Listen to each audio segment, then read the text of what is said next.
like 2 hours of overtime every week. And fucking the state came up with a law in January that if you work over 6 hours, you have to take a half an hour lunch no matter what. So if you worked 8 hours before, now you got to work 8.5 hours. If you worked 12 hours before, now you got to work 12.5 hours. Because you have to take a lunch. You can't just eat on break. Memorize the road of my downfall. Fucking dumb, dude. I was using that extra half hour I was gonna add to my 401k. Fucking pieces of shit.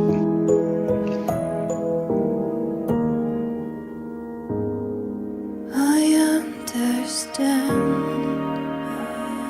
It's improbable. My kid's all in a 007 now. Oh, sorry.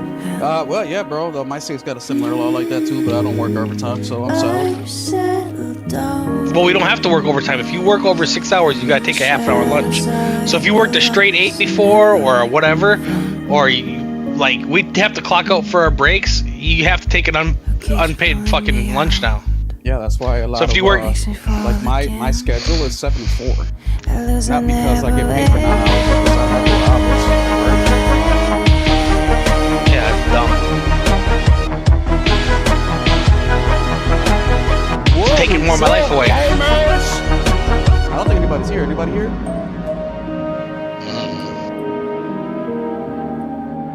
What is up, gamers? Hold on, let's share this out real quick. Eternally settled in, enjoy the show. All days are gone. I am reborn to be a pawn again. Who keeps pulling me out and makes me fall again. I lose and never win.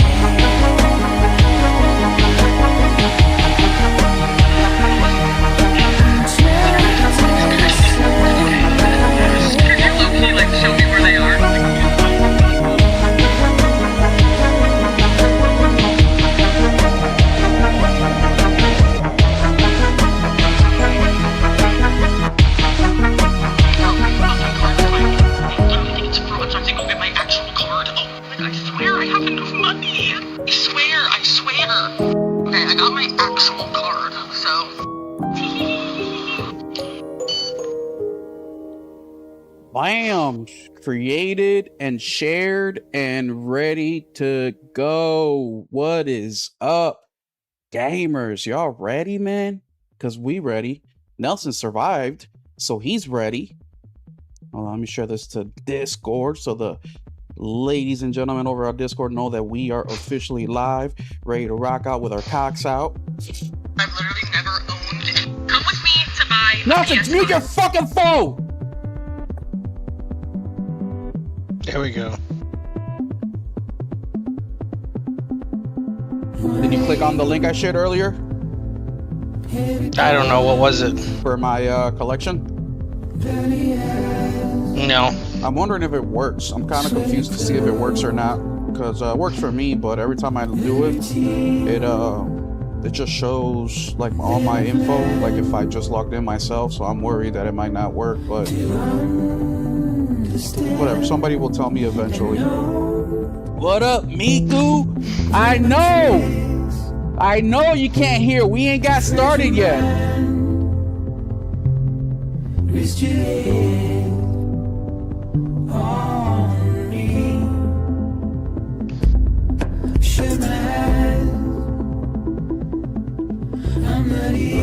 Jess Gordon is a fucking pussy. I just reposted something to him like, yeah, I got DMs saying that a lot of people sold their Xboxes, went out and bought an Xbox in May, and then yet May was the worst month for Xboxes in history. Don't be so serious.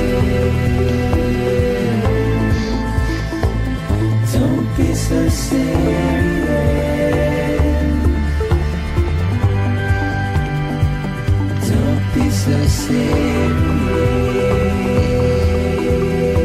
All right, gamers, we are done. We are back. Welcome. Sorry for yelling.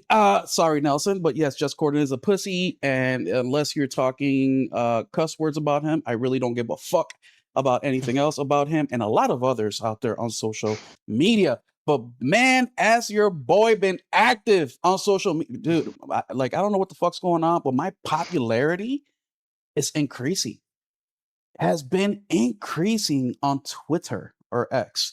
I have a post with GTA that's got like, I don't know, 400 likes, like 60 comments or some shit like that. I had another post earlier this week. I can't remember what that one was about. Could have been about GTA as well. But GTA is definitely going to be a topic for today that we are going to get into. I'm excited that Nelson's here. Nelson's been gaming since 1952, so it's going to be awesome to get his perspective, especially on a big IP like GTA, because he's been playing it for decades now. As have I, and yeah, GTA is actually the game that got me to switch from Nintendo to PlayStation. So we're gonna get into all that today. We're also gonna be talking Bungie, what's going on over there. I think that what I've been saying for the longest might be the best way out for them. But we have Mr. Contrarian here with me, so he's definitely gonna say the opposite. But that's gonna be fun because I'll be able to yell at him. And we are also going to be talking about a lot of different things, man. Gaming, there's so many games coming out. I'm really interested to see how Nelson's going to handle some of these games that he's really looking forward to. I'm also excited to talk with Nelson about some of the upcoming games that are going to be dropping starting July. Actually, they started dropping already. We have Adventures of Elliot that just came out last week. Yeah, man, there's a lot of stuff out there. I'm gonna show you guys my collection as well. Show you guys a little bit of how to access it, how you can view it for yourself without having to wait for me to drop a video. And yeah, so it's gonna be a good time tonight. Once again, once we're done talking, we are done. We're not gonna drag this shit out. We're not gonna, make it last 2 hours just because. As long as we get out what we have to say, whether that's in an hour, 2 or 3, we're gonna drop it because I like gaming, man. And there is a resurgence in gaming within me that has me super duper excited. But either way, thank you guys for being here. Mr. Nelson Gaming Culture. How have you been, man? Let the people know about this Sick. weekend and how you almost died because you're a pussy.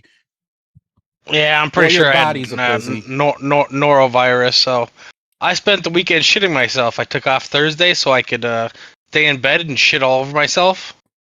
So that was fun. And I Did you, basically slept most of the weekend. did you do any face painting with your shit? No, but I stopped changing underwear because it just seemed pointless.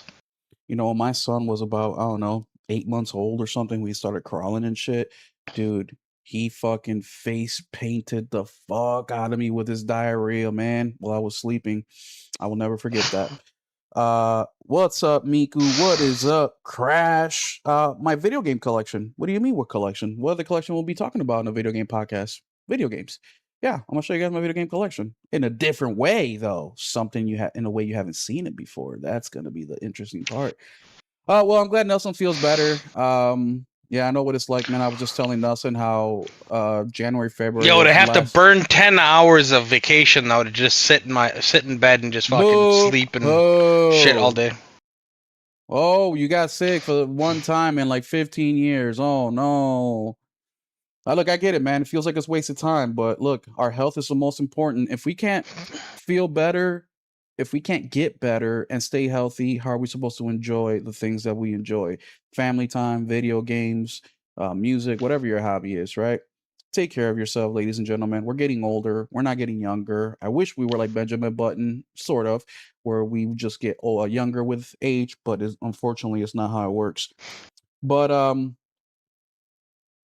yeah, it's a very fun time in gaming right now. At least it is like that for me. What about you guys? Chat, how does gaming feel for you right now? Does it feel like it's the same? Like hey, it's just another Tuesday kind of vibe.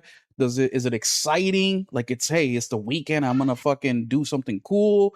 Or do you feel like sad about it or like nothing's exciting's happening? Like let me know in the chat what you guys are feeling about gaming right now. Because I'm trying to gauge this. I'm trying to see what people are saying. I really on social media it's hard to do this because people are just so negative. You know what I mean? Just so fucking negative. And it's hard to get a good gauge from them. But Nelson, how do you feel about gaming? I know you're always excited because have a lot of Negative as time. fuck. Why you feel negative? Because this fucking semiconductor shit ain't going anywhere anytime soon. Oh, that is true. I didn't even think about it So that way. I'm realizing this is my fucking last gen by fucking You default. don't know that. Shut the fuck up. Hey, they're saying the minimum of the next 5 years. Well, Fuck they. These fucking guys are the same guys. I don't even want to get into it, but these fucking people are all losers. Why are you listening to these fucking people? Micron said that. They make fucking semiconductors. Okay, fucking Micron is one guy, but secondly, why are we acting like PlayStation, Xbox, and Nintendo haven't been taking the hit on shit for fucking decades? You think they're gonna take a $500 fucking hit on? No. I'm not saying 500, but I'm also saying that why are we acting like it's never fucking happened before when it's been the majority of the time of their existence they've been subsidizing themselves. Yeah, that ain't realistic anymore. What do you mean? They're subsidizing right now. What, you think PlayStation is not subsidizing this very fucking moment on hardware? No. Fuck yeah, they are. Look at Xbox. They ain't. They ain't subsidizing shit. That's because Daddy Microsoft said, hey, water fountain off. No more for you. Go out, get your pants on, go leave the house, shit, shower, change, and go find yourself a fucking job. No more feeding off the teat. That's what Microsoft is telling Xbox right now. But look, man, these are problems that look, we can't, there's nothing we can do about it. I mean, that's not us. That's for PlayStation, Xbox, and Nintendo to figure out. Okay. Right now, we currently have our PlayStation 5s, our PlayStation 5 Pros. We have our Xboxes and Switch 2s. We're still set for a while, for a few more years. So, these Till are 2035. These are problems that they themselves have to figure out. But that's going to be part of the conversation today because I might have my phone for the next fucking 10 years too. well, I always keep my phone a long time. I don't ever. So do I, but mine's already like I haven't upgraded my phone since 2021. I've had them artificially upgraded because I break a screen or something. Like, yeah, we don't hold phones that old no more, so we're gonna have to give you an upgrade. I'm like, all right. Yeah, I've had my phone since long as it don't cost me nothing, sweet. 2020 or something like that. I don't use my phone for texting and calling, and well, now I use it for a lot more. But man, let's get into this. Before we get started, thank you guys so much for being here. I really do appreciate it. Every single Sunday, you guys come through, hang out with us, shoot the shit, you talk gaming with us, and yeah, it's a good time. So thank you. Also, huge shout out to the Keep It Gaming crew members. You guys know who you are. You guys are amazing. I'm gonna give you a quick little shout out because you guys are just amazing, man. We have first Mr. RPG88. I invited him to come on tonight. He said no because he don't give a fuck about me. I'll remember that. Next, we have Mr. Henry Heck. Henry is currently on vacation, even though he says it's not a vacation. Going cross state is a vacation. So, whatever you say, Henry. But shout out to Henry Hack for being the second member of the channel. Then we have Mr. Lord, or I'm sorry, Sky Arthur. Sky Arthur is the third member or who became a member. Shout out to you, Sky, wherever you're at. You don't swing by too much. I think he's from Argentina, which is on the southern hemisphere. But either way, thank you so much, Sky. Then we have Mr. Lord Metroid, who, of course, is a fucking gaming veteran, been gaming for a long, long time. Thank you for supporting the channel. Then we have Mr. Nelson Gaming Culture, who became a member because he felt sorry for me. That's it. Not because he wants to support me, not because he likes me, but because he feels sorry for me. But either way, I'll take it. I can't, beggars can't be choosers. Then we have, why did my screen go blank? Oh my goodness. Oh my goodness.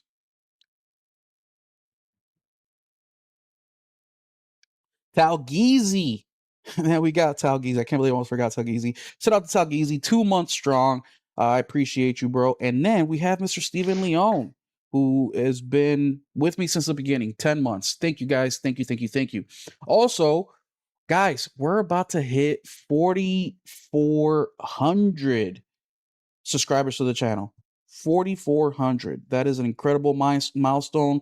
We are not that far away from the 4,400 mark. We are about 24 of you guys away. So share the videos, like, comment, let YouTube do its thing, and that's it.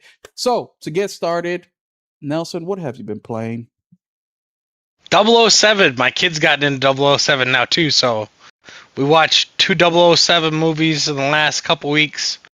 And I just ordered the Pierce Brosnan 3 movies because he's really into like he'll be playing VR and he'll be putting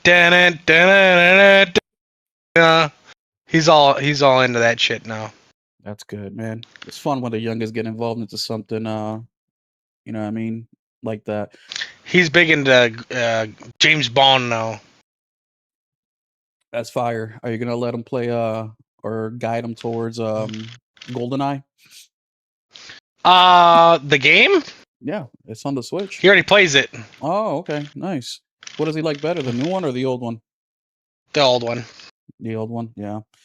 Well, such a better. He has has an easier time with the new one though, because it's a lot more self-explanatory, I guess. Well, yeah, I mean, I don't like the new one. I don't like the new James Bond game. True, only got a couple hours into it, but I haven't played it since. I don't own it anyway, so I let my buddy or Ricky let me borrow it for about a week, and he's actually going out of town again next week, so I might ask him to let me borrow so I can finish it up. But either way, it's a different conversation. But I just don't like it. I don't know. I find it too grindy for those beginning parts where you gotta eavesdrop and like I don't want to do that. I just want to like I don't know, whatever. But Miku has a question for you. Which James Bond is your favorite? Movie? Which James Bond is your favorite? Game? GoldenEye, probably. Jesus Christ. Which James Bond? Like actor. Oh, like the actor? Pierce Brosnan, probably, just because I don't know. That's what I grew up with. Yeah, he's our generation, James Bond. Like Sean Connery, good, but they're so old that like it'd be better if they're like remastered, if that makes sense. Sean Connery is so damn old that he's those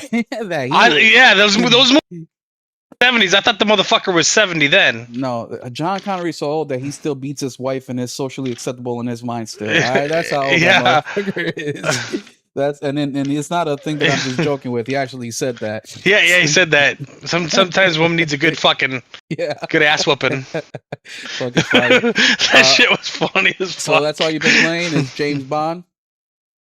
Yeah, for the most part. I want to play Star Fox, but I told my kid to hook up the what do you want to call it, the fucking wireless controllers yesterday, and he was like, "Oh, I'm gonna play VR for a little bit." I'm like, I haven't been feeling good. If you don't fuck it up pretty soon, I'm gonna fall asleep, and then I fell asleep. So, I actually maybe had tonight. Star Fox pre-ordered on Walmart, and I canceled it. I wasn't jiving with the demo, and yeah, I don't know. I canceled it. I've been more. I don't want to say more restrained. I guess I've been more restrained with day one games. I don't know. It didn't bring those good memories from childhood. I mean, look, I got Star Fox for the Super Nintendo, and it plays just fine. But yeah, something about it I wasn't jiving with. But it's crazy because I was contemplating it, and RPG told me to keep it because, as you guys know, Nintendo did the whole if you buy the physical, it's $10 more thing. Well, Amazon and Best Buy and a couple others have been matching the digital sell price for the physical games if you pre-order it. So instead of paying 60, you can pay 50 just like the digital prices, but only if you pre-order it for X amount of time. So even though I had it at the better price, I still decided to get rid of it. If I want it later, hey, whatever, I'll pay the extra $10, but I'm kind of over buying games for Nintendo anyways. I mean, I don't like the console itself. I'm not a handheld gamer. Even docked, yeah, it looks better, but it doesn't look as good as a PS5. So if I'm gonna buy a game, it's gonna be on the PS5. If I'm gonna buy a Switch game, it's gonna be a Switch exclusive. And even then, their type of games aren't something that I'm super interested in as is. You know what I mean? Like, I think Ocarina of Time Remake is the one that I'm probably the most interested for, just because I'm looking forward to see how they're doing it.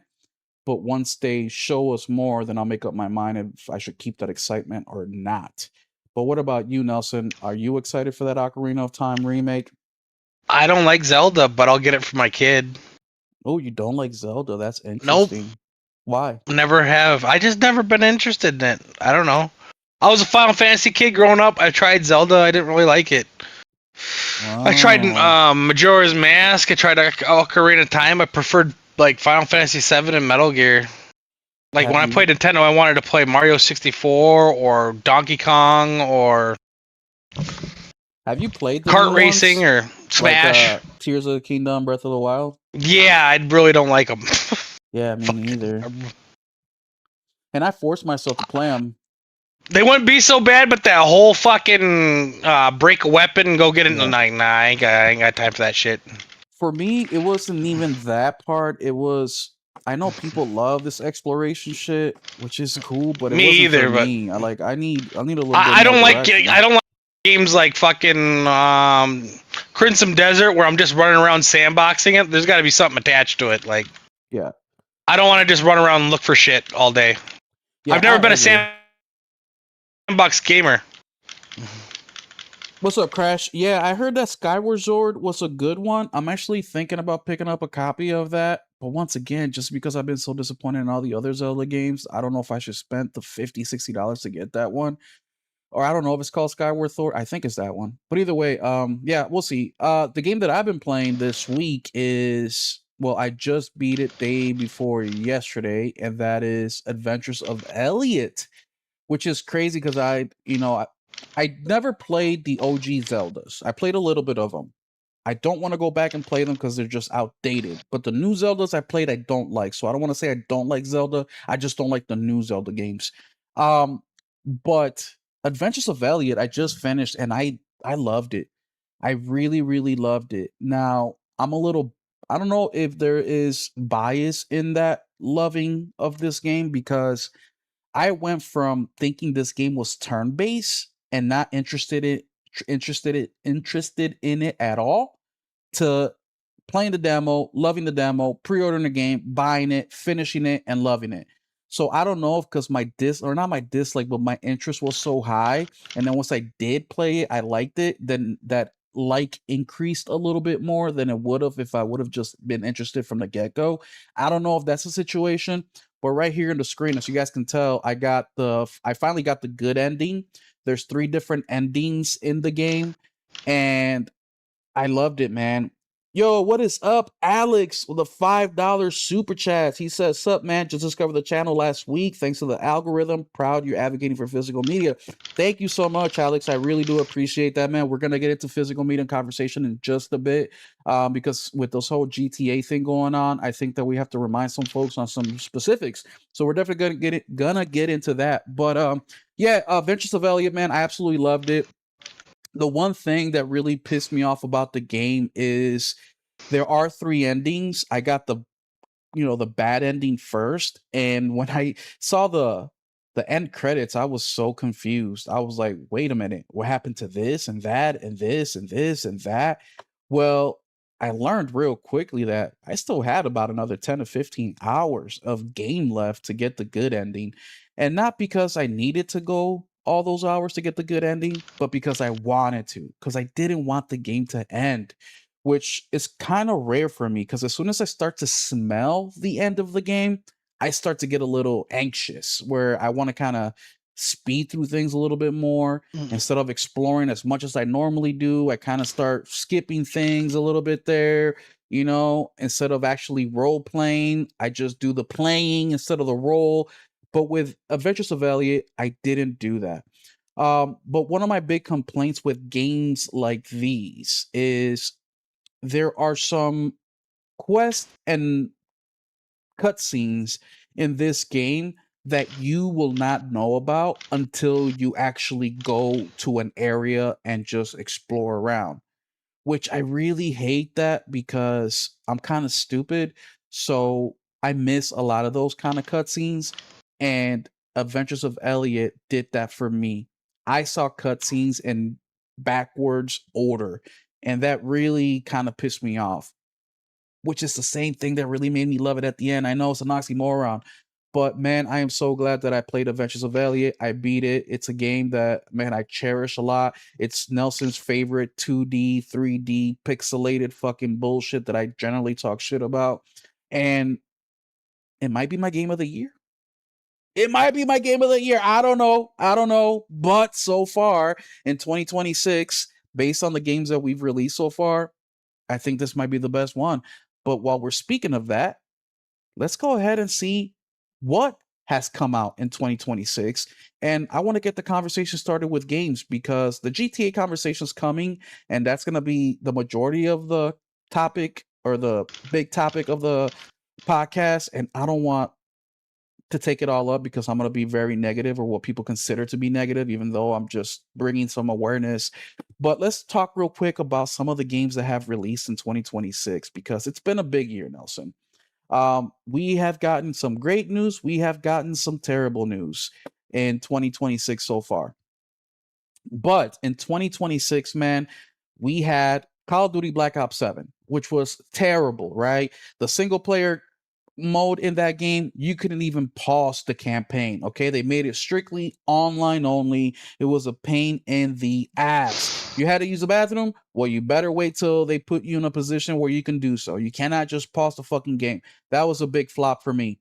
WWE 2K26, which is a game that does well. I mean, well enough every year. To me, it wasn't an outlier. I didn't play it, but based on what the conversation's been with people that are a fan of it, they didn't really see a big difference there. We got Tamagotchi living the dream. Have you ever played a Tamagotchi game, Nelson? Nope. What about you, chat? Let me know. Have you guys played Tamagotchi? Because I feel like this game was a hit with Nintendo people, but that's it. I don't really feel like many people else were talking about that. Then we had Lego Batman, Legacy of the Dark Knight, which I played and beat myself, and I really enjoyed it. Have you played Lego Batman? Nope. That's on the deep sale list. Awesome game. If you're a Batman fan or a Lego fan, this is the one right here. I'm not really a Lego fan or a Batman fan, and even I had I'm a a great Batman time with this fan. game. Yeah, the fan service in this is incredible. Then we also had Pokemon Pokopia, which, by the way, the physical for this game sold out when this thing came out. Sold the fuck out. And Pokemon Pokopia is more like slice of life type of game. It's not your typical Pokemon game where you got to capture them all and battle and shit like that. No, it's more, sim life kind of thing. So that Living with the surprised me. Pokemon type shit. Living with the Pokemon. Then we had Forza Horizon 6, which made a huge splash this year. Over 6 million copies sold on Xbox and PC alone without it coming to PlayStation. Did that surprise you at all, Nelson? Yes and no. I mean, I'm sure the fucking finally coming to Japan made a difference, but I don't really understand the appeal. It's just the same. If you played 5, you played 4. If you played 6, that's why everyone's like, why don't they make more fucking Gran Turismo games? I'm like, you don't need more than one a gen. You really don't. Yeah. I mean, they've released 3 of them, right? Horizon 4, 5, and 6 all came out between end of last gen and whatever middle of this gen. This I guess gen we had Horizon 5, Horizon 6, and then Motorsport. So that's a lot of racing for Xbox. Well, they used to come out with one every other year, so fuck it. Damn. Yeah. That's a lot. That is because you'd have Motorsport, and then you'd have Horizon, and then Motorsport, then Horizon, Motorsport, Horizon. Every year they had a racing game. Yeah, I've never really followed Xbox, so I'm not really quite sure. But yeah, I think it's 6.5 million copies sold of Forza Horizon 6, and it still hasn't hit PlayStation. It will be coming this year. I think it's October. So if you're a racing fan, and look, the Forza games are cool. They're okay. I'm not really big into racing. I like more the GT7 kind of style. I just wish GT had more of a campaign. As far as arcade goes, I'm more of a fucking Galactic person. I'd much rather get Star Wars Galactic Racing. Yeah, I agree. I like the Sims a little bit better. Then we had 007 First Light. I mean, the game sold really well. IO Entertainment is very happy with the success. Amazon is real happy with the success. A lot of the people who played the game are very happy with it. I'm playing it right now. I'm really liking it. Yes, and I do not like IO games. Period. Like I do not get into Hitman. I think they're very Ubisoft, like very serviceable at best in most areas. Yeah. Is it as good as an Uncharted? No, but it's a nice middle ground. It's a above average game with an above average story with above average combat. Does it blow you away in any way? No, but it's solid around the way. I guess I could say. That's how I feel about it. Like, I don't think it's anything to gush over, but the people who played it, they like it, man. Like I was saying, shout out to Henry who it's better than average. Beat it. He likes it. We also received MLB The Show. That's a yearly release though, so nothing special there, but it is number 3 on GameSpot's list of best-selling games this year. We then had Crimson Desert, which of course was a game that I attacked heavily for being so incomplete, for being so buggy, for not being on the disc, for doing physical DRM. A lot of issues with this game. It's come a long way. I'll pick it up on a deep discount. Even though I did buy it, I sold it right away because fuck them. They lied to me. That was the whole spiel I went through. And then we had Resident Evil Requiem in here as number 1 for the best-selling games of 2026. A game that they don't have listed, probably because these games all sold better, and also the game just came out a month and a half ago, is Pragmata. Pragmata just came out actually 2 months ago, so I'm sure it hasn't hit the chart list like Requiem or Crimson Desert or MLB The Show or none of these games, right? But it's a very notable release. It's my favorite game this gen. In the first half of 2026. So as you can tell, it's been a strong start to 2026. Nelson, I think you already answered the question, but if the Game of the Year award was tomorrow, Pragmata. So that would have been by a wide margin. That would have been my number 1 up until I played Adventures of Elliot. But my top 3 games so far of 2026 are Adventures of Elliot, Pragmata, and Requiem. I think that Resident Evil is dropping the ball with releasing the DLC. I think that they should have striked while the iron's hot and released it a few months later. But hey, it's development. I don't know nothing about it. They're probably taking a while because it's hard work. But man, Requiem, as you can tell, they're number 1 on this list. They sold incredibly. All right. So it's been a strong 2026 so far. Nelson, do you think 2026 is over? No, it's not, guys. No, look at September and October. Well, I'm just signing out until like I'm gonna get token fighters, and then I'm just gonna be buying games from September and October up until next spring. Like I don't even need to hear anymore until next year, late next year. Why haven't you played any of the games from this year yet? That's a good question to ask. Is it because they're not interesting to you? Like, because you don't have the money for it? Because you're still buying games on sale from last year. Yeah, so am I. I mean, fuck. You see my playtime pickup videos. This month alone, I've bought about 20 more games. But July is around the corner. It's a few days away, and we have some more bangers. So we have Assassin's Creed Black Flag Resync that's coming July 9th. That is a big remake that a lot of people have been looking forward to. They've been asking Ubisoft to make, and it's finally here. Nelson, are you picking it up? Yeah, for $20. Same. I'm not getting it day one.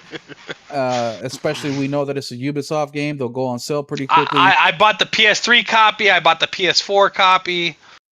If it was a game I haven't played since PS1, I might get it, but I played it on PS3 and 4.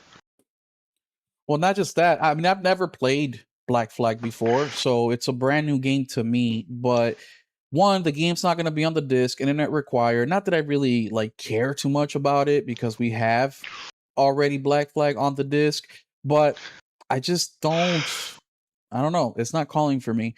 Miku says because you're broke. I get it. It's tough, man. But is there a big game this year that you definitely want to get? And have you been saving up for it? But next we have college football, which drops the same day. That's gonna, of course, dominate the charts because it's college football. And when it made its return a couple years ago, people went crazy, and the numbers have been staying strong. Then we have not a game, but a DLC dropping, and it's a big DLC, and it is Grand Blue Fantasy Relink Endless Ragnarok, which drops July 9th as well.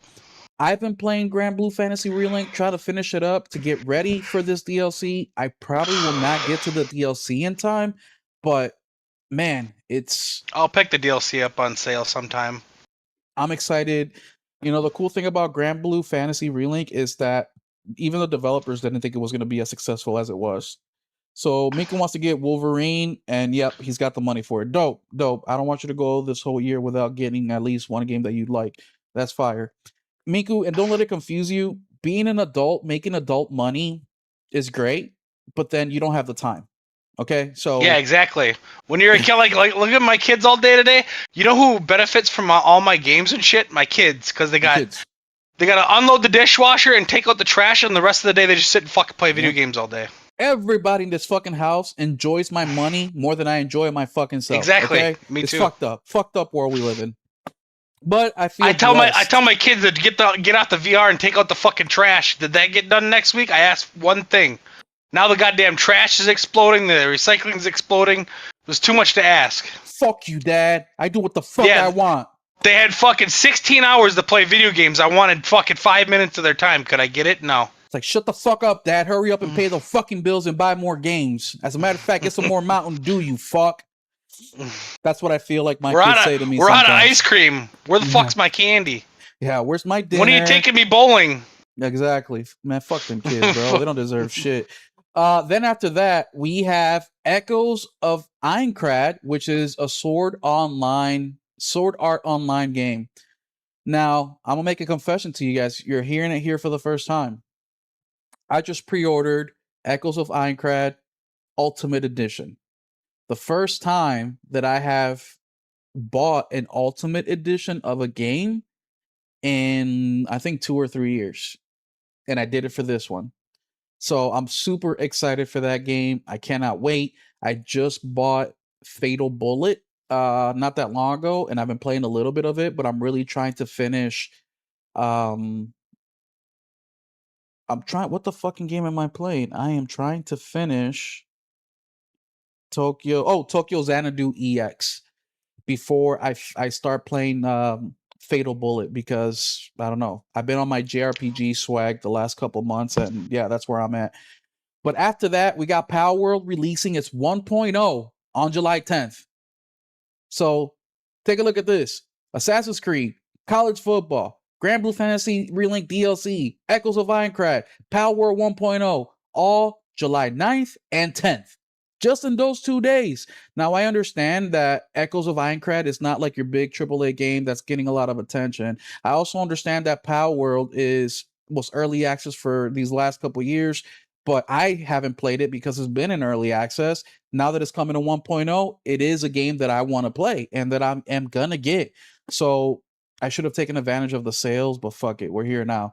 And then, of course, Assassin's Creed, probably the biggest one out this list. These are huge games just in 2 days of July, guys. Just in those 2 days. But Nelson sounds like he's like me. He'll just pick up some of these later Huge on pass down the road. on July. Yeah, I'm not.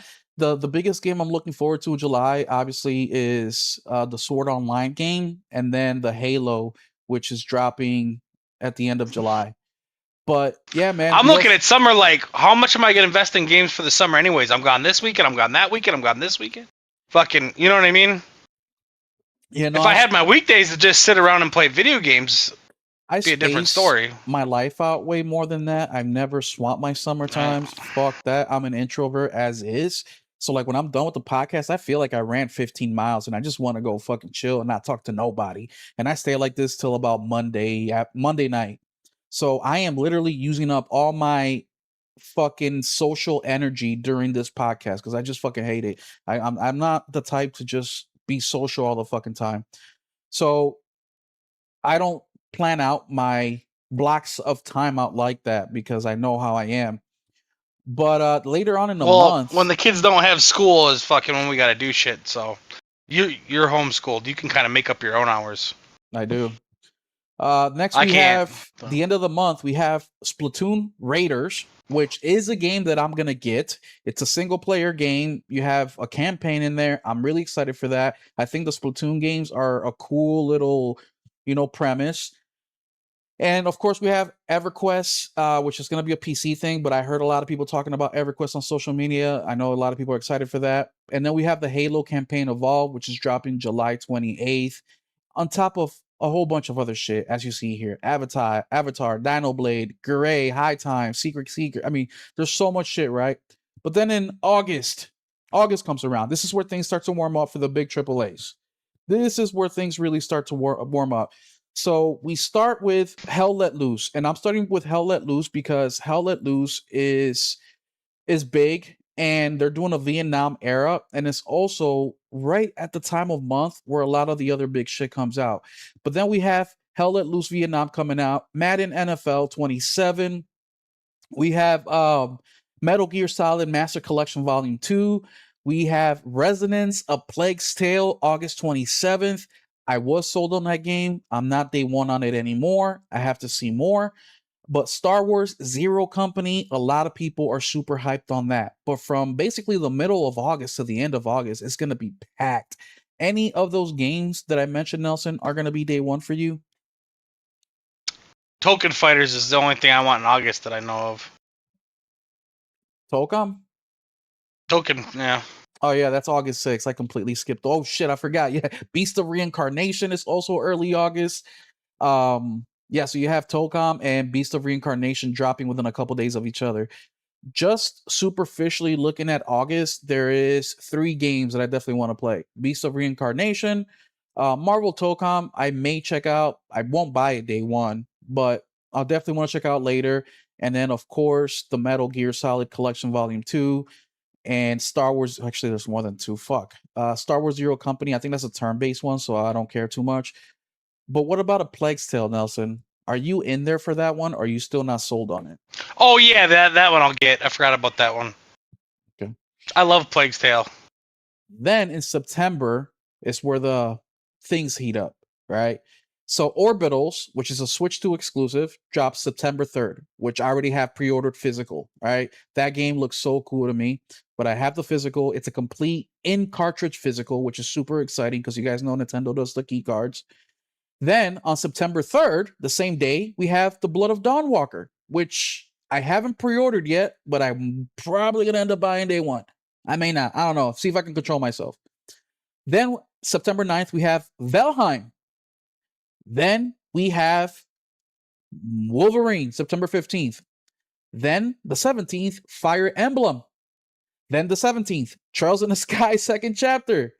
Then the 17th, Warhammer 40K Dawn of War 4. That's all the same day. September 17th, guys. So we have Thursday and then Friday. Or Tuesday and then Friday, something like that. Then continuing with September, Control Resonance, which I have pre-ordered. Harvest Moon. I know a lot of people are fans of Harvest Moon out there. That's also September. Hot Wheels, September. Silent Hill Townfall, September. That's all the same day. From Control Resonant all the way to Silent Hill Townfall, that all drops September 24th. So Control Resonant, Garfield, Harvest Moon, Hot Wheels, Silent Hill, that's all the same day. Then we have Onimusha, which drops the next day, September 25th, which I have pre-ordered as well because I wanted the Steelbook. What is up, Alex, with the $2 Wild Blue Sky for PC? If you like Star Fox, thank you for that, Alex. Wild Blue Skies, when does that release? Because I do have a PC and I do like Star Fox, and I'm not getting. Oh, that's August 13th. Oh, let me make a little note here. Wild Blue Sky. Actually, let me put in my Steam wish list right away so I don't forget. Thank you for that, Alex. Wild Blue Skies. Oh, they got a demo too. Oh, oh yeah, I've seen this before. It is already on my wish list. Great mind thinks alike. So then we have Onimusha dropping the next day, dude. That's just insane. And then Minecraft Dungeon to finish out the month of September. October. Oh. Starting with Dynasty Warriors 3 Complete Edition. Then we have End of Abyss, October 1st. Rayman Legends, October 1st. Ace Combat 8, which I have the Collector's Edition pre-ordered, October 2nd. Gears of War E-Day, October 6th. Star Wars Galactic Razor, October 6th.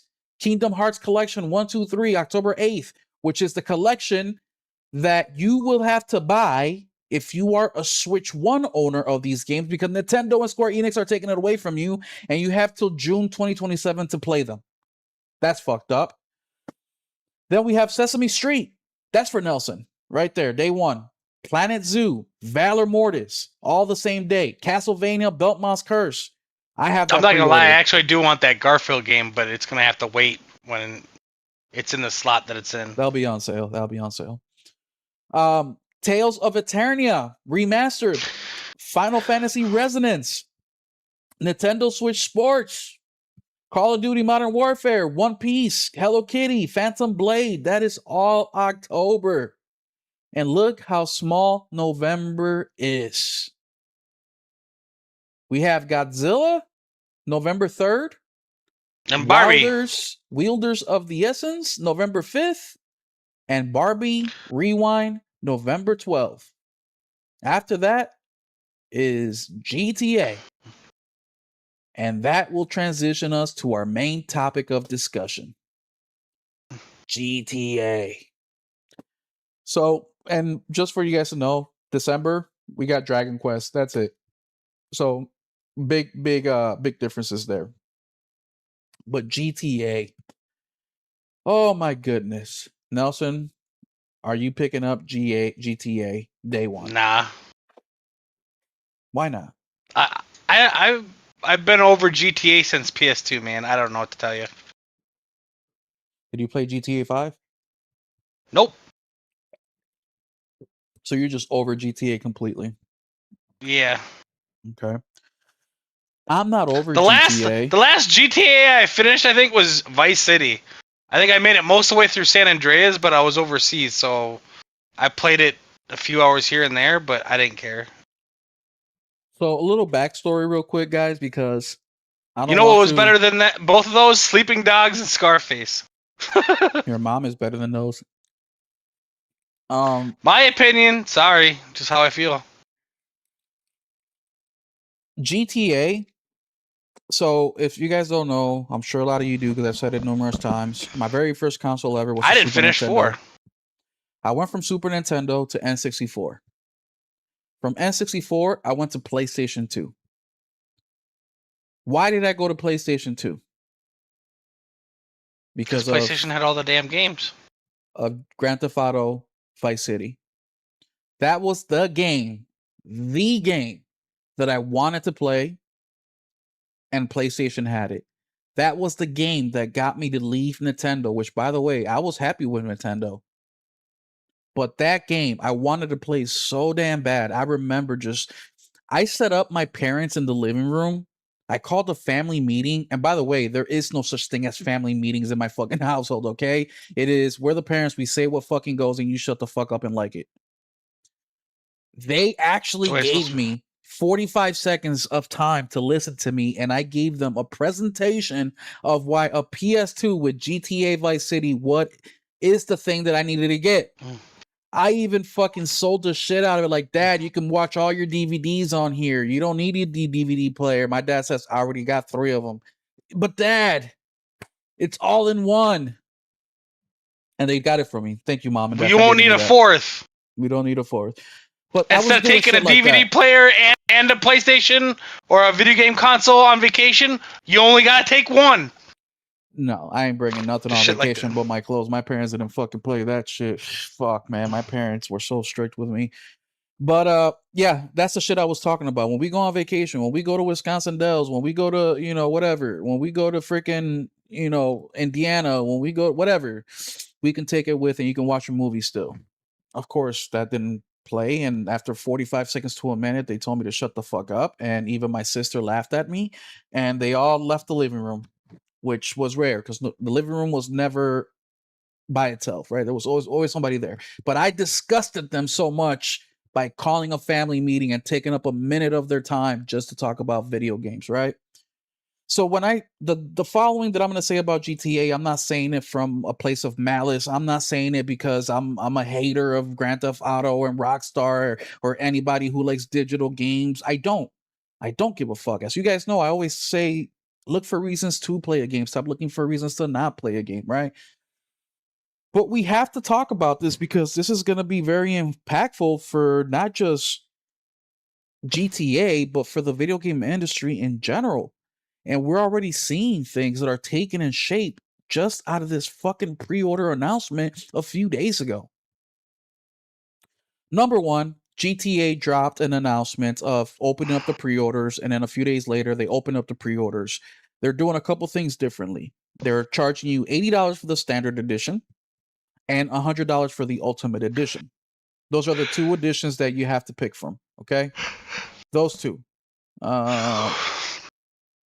Give me a second here.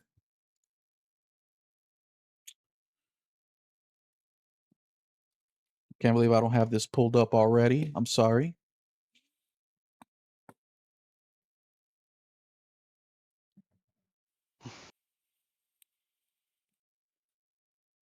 Two editions coming out on the PlayStation 5 and the Xbox Series X and S.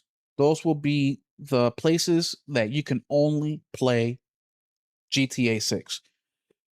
PlayStation has a big GTA campaign, marketing campaign going on. They even updated the PlayStation icon on your phone.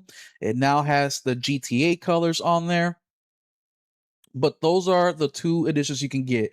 So, how is this different than everything else? Well, this will be the second game that charges you $80 for the standard edition. The first time was Nintendo with Mario Kart. The Ultimate Edition, that's normal. I mean, we see that before with $100 for the Ultimate Edition. Hey, the Sword Art Online game that I'm getting in July, that's $110 for the Ultimate Edition. Except the difference is I'm gonna get a whole bunch more shit than fucking GTA is giving you. But that's number one, right? Number two, GTA is abandoning the disc on the physical game. Super interesting. This will be the first time a game of this magnitude where they're not going to do a physical copy. Well, a traditional physical copy, because they're still calling it a physical copy, just not a physical copy as we know it.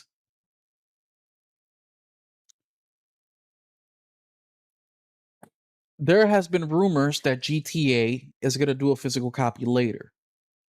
But as you can see right up here on your screen, Rockstar has no plans for Grand Theft Auto 6 discs to be printed, not at launch and not months later.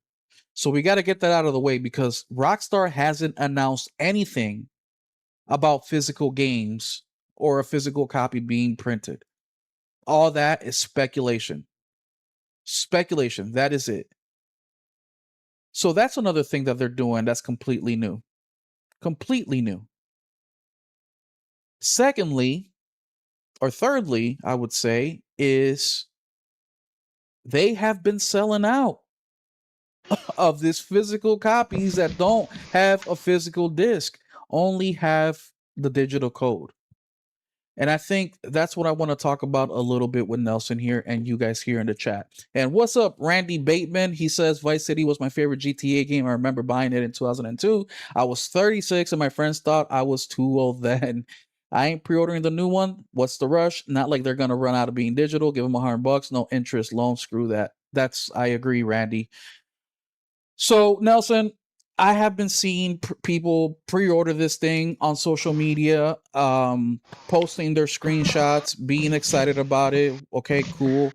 What do you think of people pre-ordering a digital-only game 6 months, half a year in advance? I think it's fucking insanity, to be honest with you. Yeah, me too.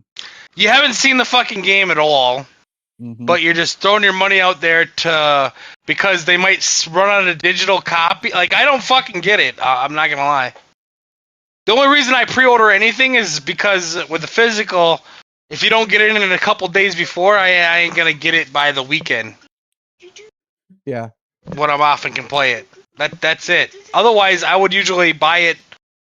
The reviews would come out the day before it comes out. I would buy it when I got home, like Friday morning, after it's already released. If it's digital, I don't get it.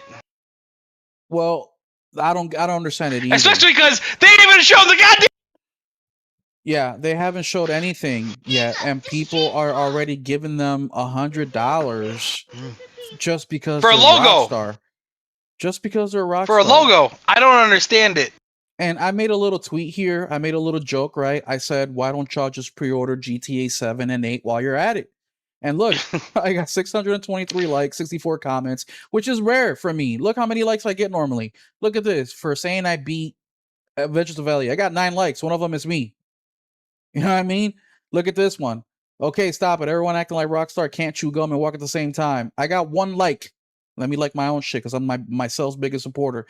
Digital gamers buying GTA 6 digitally. It's not surprising at all. It is what they do. What is surprising, though, are the physical gamers who talk up physical gaming, as they should, buying GTA 6 digitally. I got 2 likes on that.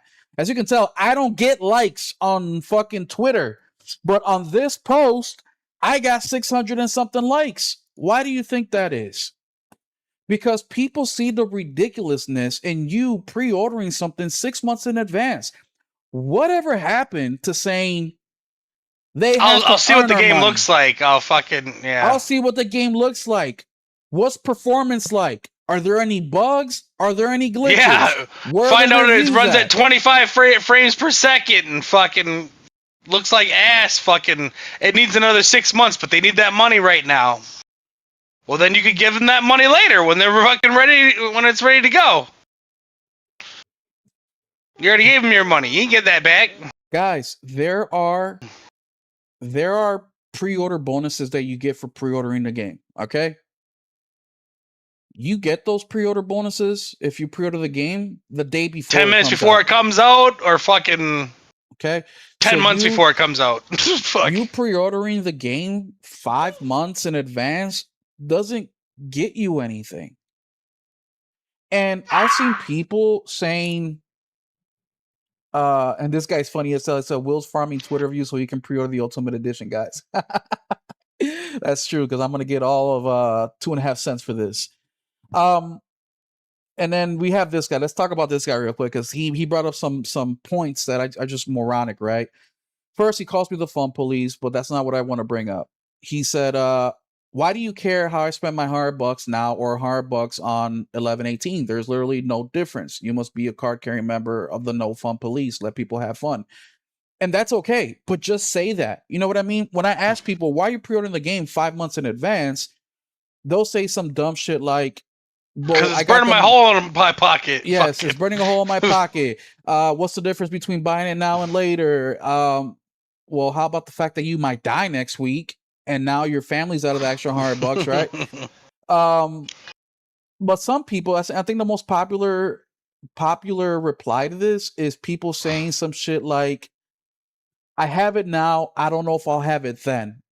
But it's like, well, if you're not sure you're gonna have it then, I'm pretty sure you might need it right now then. You know what I mean? Right? But take care of you. Take care. Make sure you got money for you now, not in the future. Like, you're literally doing nothing but helping Rockstar out. You know what I mean? Like, Rockstar is the one that needs his money. So much so that they are selling this shit 5 months in advance. And look, I don't know about you, but this Ultimate Edition has absolutely nothing that I want that would make me give them an extra $20 for it. Well, technically an extra $30, because to me, a standard price is $70. But that's just insane to me that you're pre-ordering games 5 months in advance for something digital that's not going to sell out. If it was physical, there's a difference, right? Because we know physical games sell out all the time. Still months in advance doesn't make sense. It doesn't make sense. Like, for example, I pre-ordered the Hellraiser game a year ago. You know why? Because they're numbered, Limited quantity, and they're making them as they get the orders. So as soon as the date comes up, they shut it down and no more. And I really wanted the collector's edition. And by the way, collector's only $115, right? But for a game like this that's available everywhere, why are you giving up that money for free? If you're adult, you know you can make your $100 work for you, and it will make you way more money in the next 5 months just by it sitting in your checking account than if you just give it to GTA or Rockstar for doing nothing.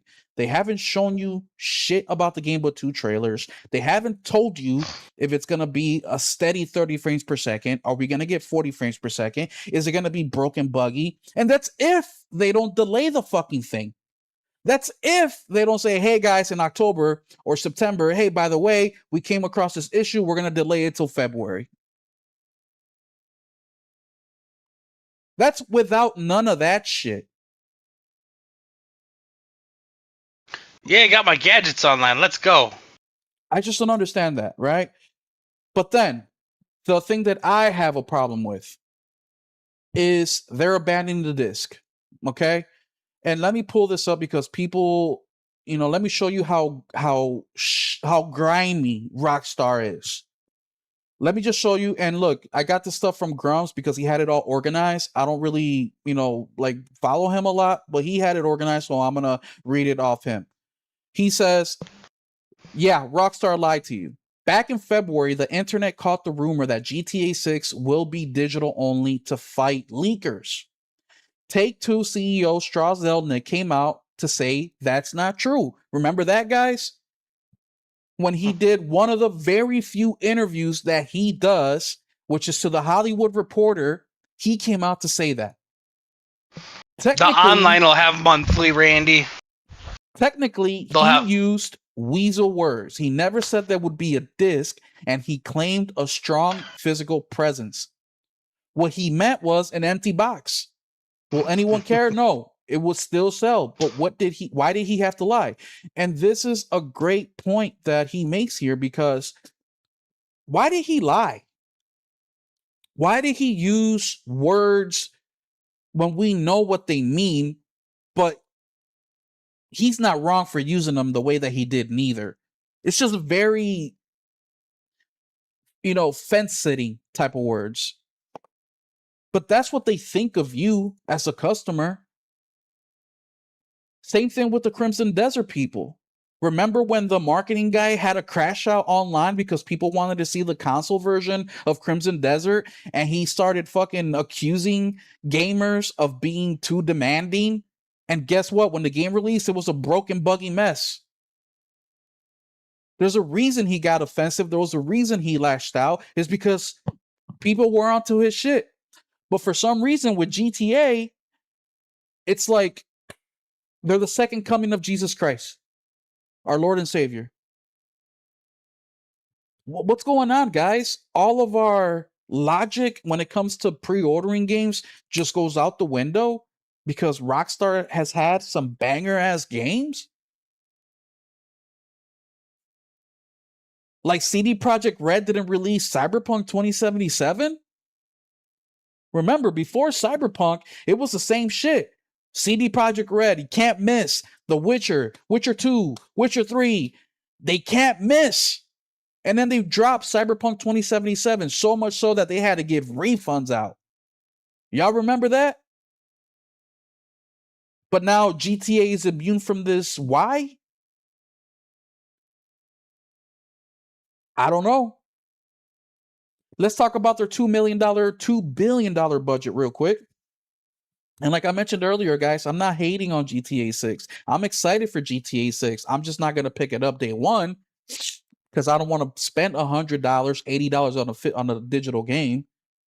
But let's talk about a $2 billion budget. They've been working on this game, developing this game for 8 years. And the budget is supposedly $2 billion. That is incredibly dangerous, that amount of money. But they're doing it because they know they can put out a pre-order 5 months before it comes out and people buy it. Wild to me. Nelson, do you have anything you want to add to that? Oh, I think Nelson stepped out. Oh, I got it on mute because my kids are talking to me. Yeah, I'm good. Even if I was excited for it, I still don't fucking pre-order shit until maybe 2 weeks before it is, and that's only if it's physical, obviously. And yeah, it's just 5 months is too far away, guys. Like, They didn't even show the goddamn. All they showed is a chick jiggling her ass in CGI. Fuck. Yeah. Ain't no CGI selling me on nothing. There's so many games that are coming out between. Look at Xbox games. They show you a CGI trailer really good. How's the game look when it comes out? Like fucking dickhole.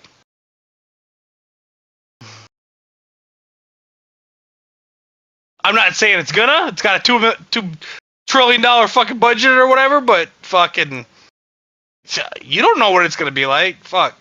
It could be all fucked up. It could take 6, 12, 18 months for it to be actually finished. You don't know. Fuck.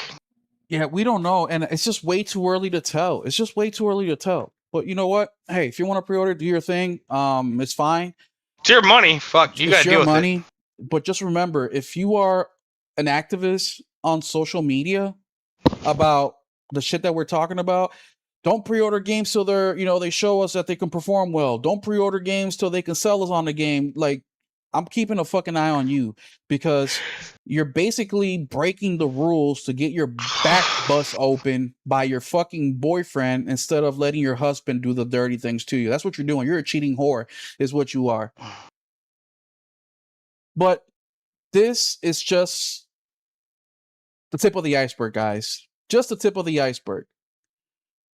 This can be a huge impact to video games in general. It's just, it's doing both things, right? Because we have an article here by, where is it at?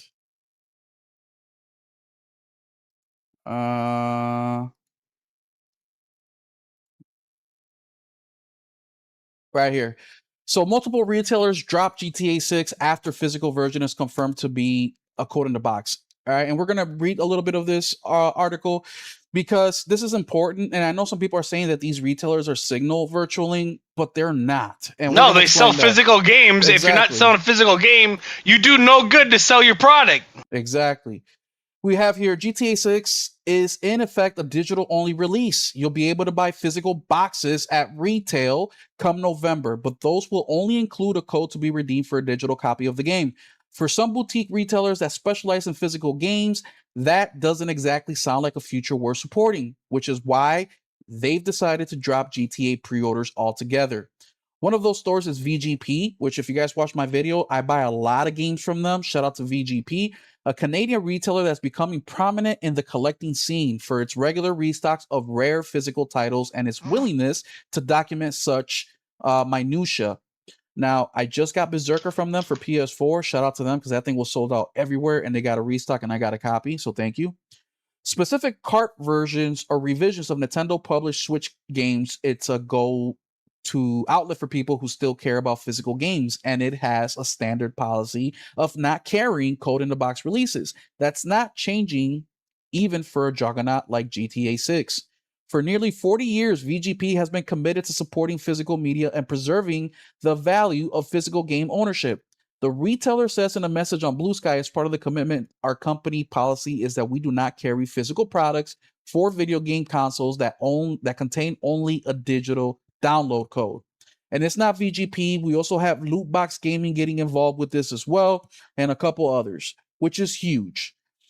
And this is important because there's going to be so many developers that are saying to themselves right fucking now, especially the CEOs, if GTA can do it, we can do it too.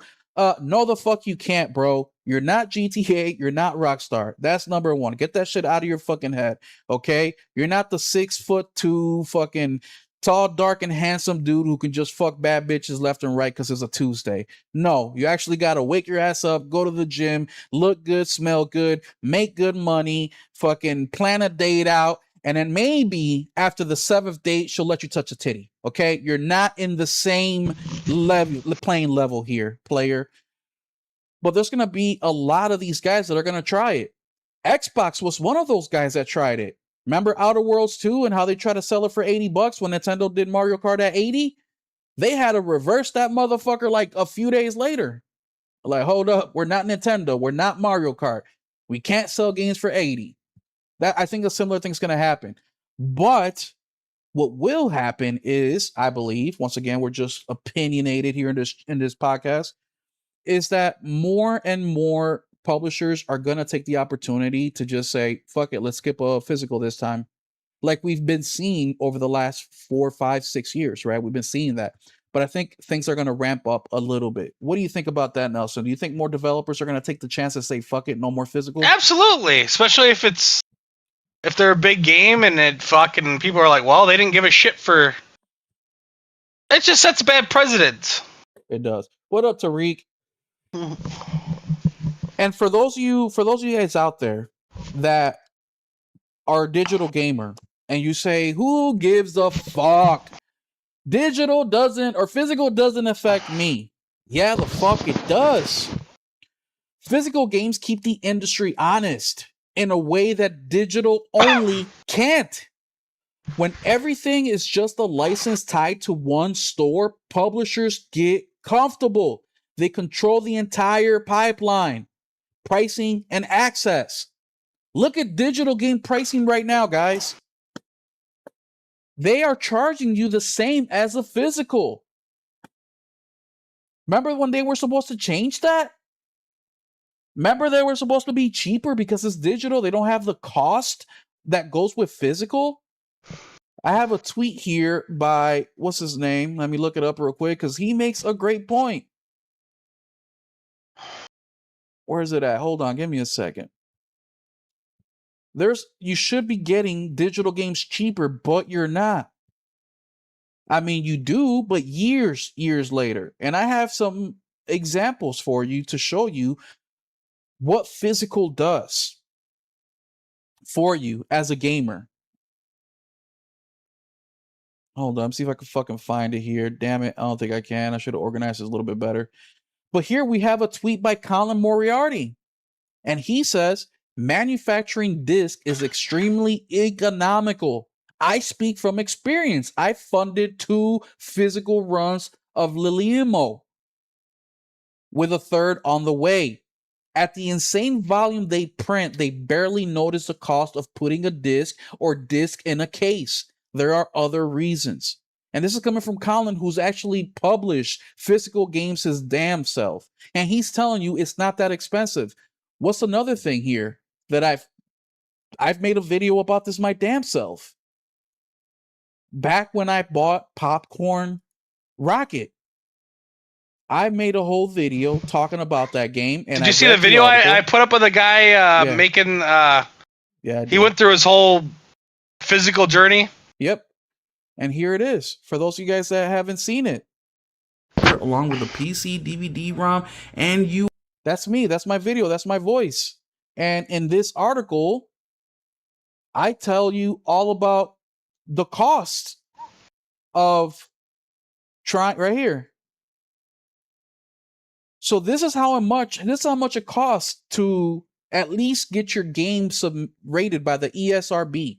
So a standard submission, there's a $12,000 base fee, and then an additional $3,000 for each platform. So for example, $12,000 for PlayStation, then you add another $3,000 for the Xbox. So that's $15,000 to get this ESRB rated. That's it. That's all Rockstar has to fucking pay just for the rating. Then, of course, you got to pay for the digital product, but that is pennies on the dollar. So people that use this fucking bullshit excuse that, oh no, Rockstar spent $2 billion and they got to make their fucking money. Shut the fuck up. You obviously don't know what the fuck you're talking about. We're talking pennies on the dollar. They're not even going to notice that difference. But for all you digital gamers out there who say physical does not affect you, the moment physical exists, it creates a competitive pressure that spills over to digital gamers too. It affects you too, guys. Think about it. A strong used market keeps prices from going completely crazy. When people can resell games, it focuses publishers to compete with their own back catalog instead of pretending every old title is worth the full price forever. Nintendo. That discipline affects new releases and digital sales. Without physical, there's nothing to stop the industry from moving to a pure subscription or microtransaction heavy model where you never really own anything. It also protects against single points of failure. One hacked account, one service outage, one policy change, and your whole digital library is at risk. Physical games existing means there's still a tangible version of culture out there that There's can't always a be. back door. As long as a room has a back door, they can't trap you in a room. They can't be remotely wiped. That's the safety net that matters, even if you never touch disc yourself. And let's be real. Competition between formats keep innovation alive. Digital pushes conveniences and sales. Physical keeps the focus on ownership and preservation. When one side dominates completely, the whole ecosystem suffers. You want better digital rights, right? A healthy physical market gives publisher a reason to listen. And let me show you why fucking Rockstar is doing the whole physical thing the way they're doing it. Not because they care about leaks, not because it's an expensive thing. It's because they're fucking greedy. I just showed you guys it's only $15,000 to get this shit rated. It's not fucking expensive at all. The printing of it itself is also pennies on the dollar. Shit, you can buy 1,000 physical discs right now, 100 gigs from Alibaba for fucking what was it? It's like $27. Like it's ridiculously cheap. 1,000? Yeah, it's like 1,000 discs for like $27 from Alibaba. Now, true, they're not the double PlayStation uses. It's called like a Dual layer. Yeah, dual layer. But still, what you think PlayStation can sign? Those are the Xbox discs. Those are the Xbox discs. Those are the Xbox single layer. Single layer. But what you think all these companies make manufacturing deals with all these companies for all sorts of materials to build shit, but yet they won't do it on disc? Get the fuck out of here. But let me show you guys. Damn, I forgot what I was gonna say. Damn, that was a short game, yo. Which one? 007. I just finished it. Oh, really? Yeah, I don't think it's more than like 20 hours. 10 hours. But let me show you guys this. So, Resident Evil Requiem. Nelson, you bought it. I bought it. Day one, $80 or $70, right? You go to the PlayStation Store right now, it's $70. The only way you can buy Resident Evil Requiem for your PlayStation is on the PlayStation Store. And that price is whatever price they want it to be. But guess what? Not for physical gamers. Because I can go to eBay right now and save myself $20, $30. Look at this. $50, $46, $42. Yeah, there's some expensive shit like $75, right? But there is differences in prices that you can go out here and get and save yourself $20, $30. Rockstar doesn't want you doing that. Rockstar wants you to buy the game every single time. There's no secondary market.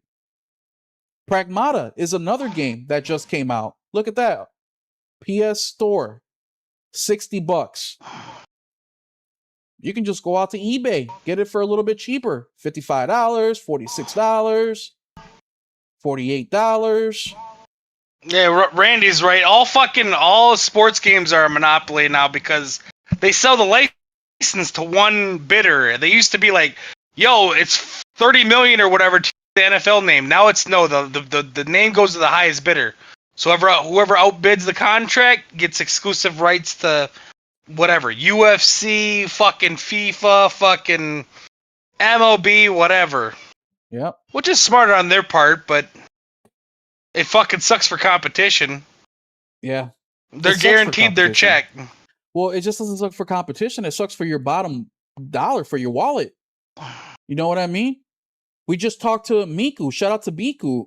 He said that he couldn't. There's not many, actually, no games that came out this year that he can't get right now because he's a college student. He's a 19-year-old college student that doesn't have a lot of money. So therefore, the money that he does have, he's got to pay for books and school fucking materials and school itself. And he's trying to set up his life. So he cannot afford to just go out and spend $80 on the game. But you know what he can do is buy a $30 game and then sell it for $20 and use that money to fucking buy the next one. Absolutely. Or he can borrow from a buddy of his. A buddy of his gets GTA Day 1. He plays it, beats it. A month later, he's like, oh, GTA Online ain't out yet. You can borrow it. Or at least if you buy a $70 game, like a lot of times, I've been looking at people online. If I lived more towards a metro area, I live out in the boondocks, but for someone like Will who lives close to a major city, like guys will be selling their copy of whatever a month later or whatever for $55. Like, yeah, on Marketplace. You could be one of those people, just be like, hey, it's $15 off. I had it for a month or 2 months, and now you get most of your money back. Yeah. So Rockstar they're not selling you a digital code because they're worried about leaks. If the story for GTA 6 leaked tomorrow, how many people would not buy the game that were going to plan on buying it anyways? Nobody. Everybody's going to still fucking buy it. This whole thing that they're worried about leaks because this is a $2 billion game that they got invested in is complete horseshit. We got people spending $100 right now just to say they pre-order the fucking thing 5 months in advance. And you're telling me that something leaked? Last of Us Part 2, that thing leaked. And that thing still sold close to what, 15 million copies? Come on, guys. This isn't because Rockstar is trying to protect their investment because it's difficult for Rocks. Fuck off. There is so many indie companies out there. Like the video I just showed you guys, Popcorn Rocket. One dude who paid for the ESRB rating, $12,000, who funded the development of the game all by himself. He's a developer himself, so he has a day job. And he could do a physical copy with a game on disc. And you're telling me Tencent, one of the richest gaming companies in the world, now all of a sudden can't print physical discs because of all these no, fuck off. These are just excuses. But the problem here as well is that people are defending this shit. We have a small little video here that I want to play for you guys. This is coming from Omega Pro. And he says, I don't know who needs to hear this, but you should really start building a physical media library. And he makes a lot of good points. So we'll play for the shit you really care about, y'all got to start locking in and copping physical media ASAP. I'm not saying you got to build a whole library of only physical media. You can't watch no movie unless you got the 4K Blu-ray. You can't play no games unless you got the disc or the cartridge. But for the shit you really care about, for the things that really mean something to you, man, you gotta get it physically. PlayStation announced that they're removing 512 movies or some shit like that from users' accounts that they actually paid for. Guala, moolah, real money. And you're naive if you think the same thing isn't gonna be able to happen with your games as well. You get your account banned for violating terms of service or even just by accident, which has been known to happen. Your PSN could get hacked and you could lose your account, thus losing your entire library of games that you've accumulated. Or shit, even in a lot of terms of service for these games, they have the right to revoke access of the game whenever they want. You have to come kill me about my disc though. And I know every time somebody brings this up, people are like, when does this ever happen? Is this really an issue? Let me tell you a story. My EA account that was linked to my PlayStation got hacked a long time ago by some Russian dude. And I was like, damn, I can't even access my own EA account no more. Let me go ahead and contact EA support and get that thing back. So I contacted them and they were like, can you answer the security question? And then they spit out the security question and it was in Russian. The dude that stole my account changed all my information in Russian. And I was like, hey man, I'm clearly not fucking Russian. I can't answer the question, man. And they were like, sorry, unless you can answer the provided security questions, we can't really help you.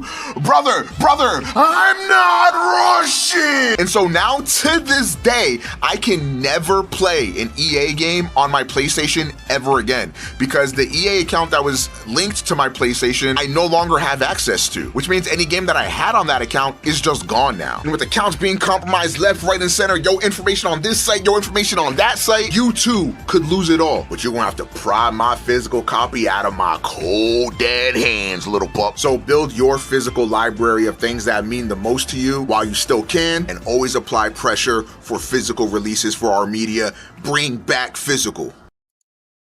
And shout out to Omega Pro here because he made a lot of good points. Way better talker than me. I would have been stuttering. But he makes a lot of good points, man. $80 is a lot of money. And just forget GTA right now. I'm just speaking in general, man. $70 is a lot of money. 60, 50, 40, shit, $20 is a lot of money. How many hours of your life are you trading to get that 20, 30, 40, 60, 80, $100, right? Once they have that from you digitally, you can't get it back. The only way you can get it back is by selling your whole account, right? And we're not going to do that. But just having physical games available benefits, like we mentioned, not just the physical gamer, but the digital gamer as well. There's a ton of benefits. And we should be out here not saying, hey, GTA, we accept it. Hey, Rockstar, it's okay. We understand. No, we should be criticizing them and demanding that they do a physical release. Mind you, I told you guys my story at the beginning of GTA. I was a Nintendo guy, but I wanted to play Vice City so bad that I finally jumped ship and went to PlayStation 2. That is a core memory for me. That game changed my whole gaming life. If Vice City would have never came out, I'd probably still be playing on Nintendo to this day and missed out on so many awesome games that were only available on PlayStation. But GTA changed that for me. So when I'm saying all these things about Rockstar and Grand Theft Auto, it's not because I'm being a hater. It's because I do like it and I do love it. We love our kids. We love our husbands. We love our wives. Just because we do doesn't mean that we just let them do whatever the fuck they do, even if it hurts themselves. Because we love them, we don't want them to hurt themselves. By you being so forgiving with GTA, you're not showing me that you're the biggest GTA fan. You're showing me that you really don't fucking care about Rockstar. You don't care about GTA because you're enabling them. There's nothing wrong with buying the game digitally if you want to. Do it. Who knows? Maybe FOMO will get me and I'll end up buying it at the end, right? But something I'm not doing for certain is pre-ordering this shit 5 months in advance without them earning my dollar just because they have a trajectory of great games. I refuse. In the last, 15 years, they've only released 2 games? Think about that. Red Dead 2 and GTA Like 5. 7,000 employees got 2 games out. And mind you, only in the last 8 years have they been working on GTA 6. So there was like 4 or 5 years before that from GTA 5 that they weren't working on anything except Red Dead and GTA Online shit. And selling fucking in-game purchase shit. Like, man, don't do that to yourself. Don't do that to the community. Don't do that to yourself or us. Make them earn your dollar, dude. And once again, this whole spiel isn't about don't pre-order GTA. Fuck yeah, pre-order that motherfucker. It's hype. It's going to be the biggest game ever. Pre-order that motherfucker. Make sure you get your pre-download ready so when the day comes, the time comes, you're ready to go. Just don't do it 5 months in advance. You literally have no benefit for doing it this far out except pushing Rockstar to continue to do the wrong thing. That's it. And one more thing I'll say about GTA before we continue real quick is that I understand that a lot of these conversations around GTA is coming from the casual market, right? Because the majority of the people buying this game are the people that don't play video games like that, right? Or they play their 2K or Madden or Call of Duty and that's all they play. And now that GTA is coming out, they're going to go out and buy it, right? That's the majority of buyers. So what makes this even more sad is that we have hardcore gamers who are constantly on social media, who are constantly up to date on the information that we are talking about. And a lot of these guys are even advocates, right, for physical games, or advocates to make sure a game comes out complete without being buggy, that are the first ones jumping at this because they can't control themselves, because they have FOMO, and then they excuse everything that they've said before about it just because it's GTA. It's insane. This isn't Jesus coming to play a video game with you. It's just another video game. At the beginning of the podcast, we literally talked about all the games that are gonna come this year. They're gonna be releasing. I lost the list here somewhere, but there were so many: Wolverine, Phantom Blade. I mean, you name it. You'll be busy. You will be busy. Anything else that you got to say about GTA, Nelson? Because I'm kind of over the whole GTA conversation. I got it all out of me. Nope. All right, cool. And Randy Bateman says my EA account got frozen once. Crazy, but I got it back. That dude in the video was right. Yeah, dude. Remember, all it takes is for you to say the wrong naughty word. Your account gets hacked. Just anything, and you lose your account. And they're not gonna let you walk away with all your games. They're not. Like you're screwed. And look, I'm gonna show you guys something real quick. Oh fuck, I can't. Here, let me see if I can log in on the side. But I would like to show you guys my video game collection digitally, because I don't want to make it seem like I'm against digital gaming, because I am not against digital gaming at all. At all. I just want us to get better. I don't know, just get better, man. I want better. I want more protections. I want my digital purchase to mean something. I want to be able to buy something and for it to be mine. What's wrong with that? Nelson, what's wrong with that? I don't know. I don't see a problem with it. I don't understand it. We literally just saw that the dude showed here. Let me see if I can pull up the article. Just recently, we just got this right here from Kotaku. PlayStation is deleting 551 purchased movies from its customer accounts, reminding us nothing digital is ever truly yours. 551. And that's just this time around. A few years ago, PlayStation did the same thing. They deleted a whole bunch of accounts when they signed up that deal with National Geographic. I lost a whole bunch of TV shows during that moment. But here we go. Here's my PlayStation, right? Where's my game library? I don't even know if I want this, but it's such a good deal. Dragon Ball Sparkling Zero, $25, PS5 edition, physical, on my way to work. Look at this number right here, guys. You see that? That's how many games I have digitally. 1,381 games. Okay? Oh, it's now, shipping. This number is a little wrong, right? Because as soon as I stick in a physical game, it records it as a game that's in my digital library, but it's not. And also, look how many games from PS Plus I have in there as well. 514, almost half, right? These are just games that I claim every single month, whether I like them or not. I claim them because I never know what my tastes are going to be. Do it. There's been so many games I've went back and played that I fucking didn't claim that I end up buying later, and I'm like, wow. Yeah. Why didn't I just claim that? It would have taken me 3 seconds. I didn't even have to download the shit. So just add it to your library. Jesus Christ.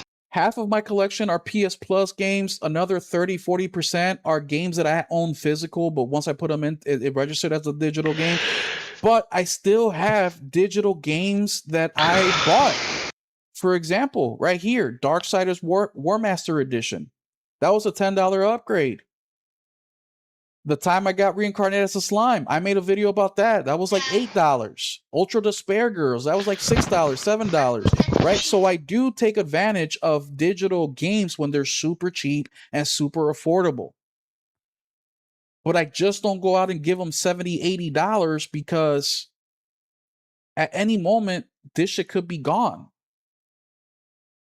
And it's not just PlayStation doing this. Amazon did it on Kindle. They took away hundreds, almost thousands of books, digital books from their Kindle customers. So physical is just as important, not just to physical gamers, but to digital gamers as well. It's a big deal. And if that goes away, guess what? Your only avenue of buying a video game is through PlayStation, is through Xbox, is through Steam. Well, maybe not Steam because they don't do physical, but only Nintendo. What, do you think those guys are going to give you discounts on shit just because they feel like it? No. They're going to charge you the most amount of money for the longest they can. Physical helps combat that.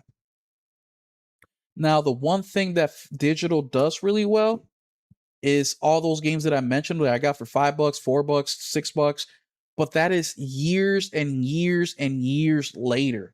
We're talking 5 years minimum before a game that came out that's $70, $80 drops down to under $10. Normally, okay? It just takes way too long for you to get to those prices. Physically, those prices drop almost immediately. As soon as the game comes out, it's automatically not worth $70 anymore. As soon as somebody trades that thing back in, it's going to be worth 65, then 60, then 55, etc., etc., etc. It's a crazy world, ladies and gentlemen. Crazy, crazy world. And what Rockstar's doing is not that cool, man. It really isn't. But before we wrap this up, let's talk a little bit about Bungie, because Bungie is basically getting rid of half of their developers in a crazy mass layoff. And it's just poor management.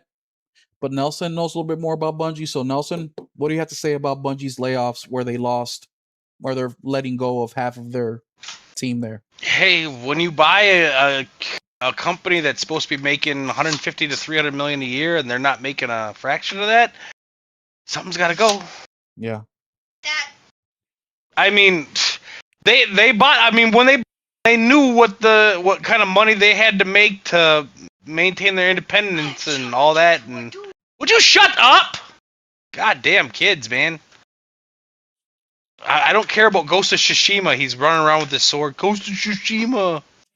Hey, Dad, look how high I can jump, and it's fucking 2 inches off the ground. Like, oh, yeah, exactly. Like, shut up. Yeah. Yeah, like, who didn't see this coming? I mean, really.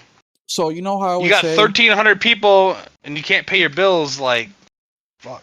Now that they're going to be, between 400 to 600, oh no, because they're at 800 now, they're losing about half, so we're talking about 400 to 500. 400? That's still a massive fucking studio. It is. But now, does my idea But make they more were sense? at, like, 1,300. That's like Insomniac with Sucker Punch with fucking, let's see, Bend with Santa Monica all rolled into one. So does my idea make more sense now? That they should do a single player game? No. Why? They're No at money in 400. that shit. Fuck you mean? Look at all the games that we're getting our single player. They're going away from live service. Why do you think that is? I don't know. They suck at everything. I think that's they're never gonna make their money back with that. I'll tell you think that's Bungie's way out right there. I don't understand. You know what my thought since the beginning of this was? These fucking teams think they're all GTA, and they're not. Like, they made Destiny 2 massive, huge success, billions of dollars it brought in. They got this 10-year plan. Like, other than GTA, who is like an anomaly, what game lasts for fucking 10 years and doesn't require like 70,000 people working on it? Nah, you should aim for like 2 to 4 years, and then start working on getting the next one out. You know what I mean? Like, this whole 10-year shit is a fucking illusion. Yep. Unless you're Fortnite or fucking Grand Theft Auto. That's about it. Like, you cannot keep people's interest with DLC for fucking 10 years. It's like, nah, we want 3 or 4 years, and then when we have a year or two off, and in that time, we gotta come out with a new fucking game. Yep. Like, we got to come up with the sequel or the reboot this shit. We can't just drag people forever with the same game. It just doesn't work that way. If Destiny 3 would have came out like a year or two ago, they would have been rebounded, been making that money still. Here, let me show you But they guys waited something real until quick. it was dead. They waited until it was fucking dead. Now, if you want a new Destiny, now you got another 5, 7. Like, people have forgotten Destiny. Look what's You on know the what I screen mean? right Like, now, ladies and gentlemen. Here is Persona 5, right? Persona 5. This game, I mean, let's take a look real quick.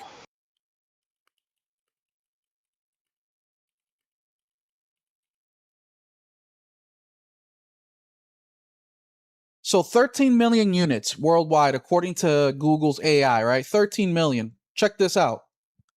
Persona 5. Watch this. Look at all these add-ons. Look at all these add-ons that Persona 5 has. You know why they have so many? Because they sold 13 million copies.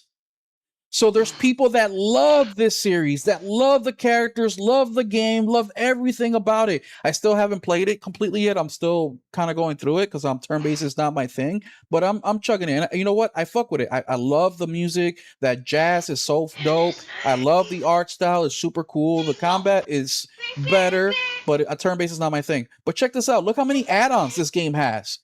Why do they do that? Because the game is super successful and people keep buying this shit. And guess what? They work on it for 5, 6, 7, 8 years. They move on. You think they didn't make their fucking money back by selling 13 million fucking copies? Fuck yeah, they did. Also, their development cost wasn't $500 million. That's the secret to when I talk about Bungie and doing the single player thing, I'm not saying that with the mentality that their budgets are still 200, 300 million dollars, that they have 1300 employees. I'm saying that if they can get in the mindset and performing with 400 people in the studio with a budget of less than 100 million dollars, if they can do a single player campaign that hits, they can do what Persona did right here and sell you all these fucking add-ons and make a fucking killing. And when's the last time we got a single player game from Bungie? It's been such a long time. We forget they did Halo. Revolutionary. Now I understand they don't have the same people there, okay? It's not the same developers, it's all different, right? But still, I think that is the way to go. People want to assume that single player games don't make any money. Fuck yeah, they do. they don't. They make a shit ton of money. A shit ton. But that's all I gotta say about Bungie. Let's talk about Hideo Kojima real quick because he's got a game coming called OD that is only available on Xbox. And that's because Xbox gave him the time of day. But let's read this real quick because here the title says Hideo Kojima says his pitch for OD sounded crazy to every publisher except Xbox. I wonder why. As he said, I pitched to many people, to big companies, and also to the up and coming companies. All of them said the same thing. Hideo Kojima says he was called crazy while pitching the concept for his upcoming horror game, OD, and only former Xbox CEO Phil Spencer understood what he was trying to do. Speaking to Entertainment Weekly, Kojima explains that he had trouble getting OD picked up by any publisher since I pitched to many people, to the big companies, and also to the up-and-coming companies. All of them said the same thing. Kojima continues, they said that I'm crazy and they really don't understand the concept, that they will not be able to do it.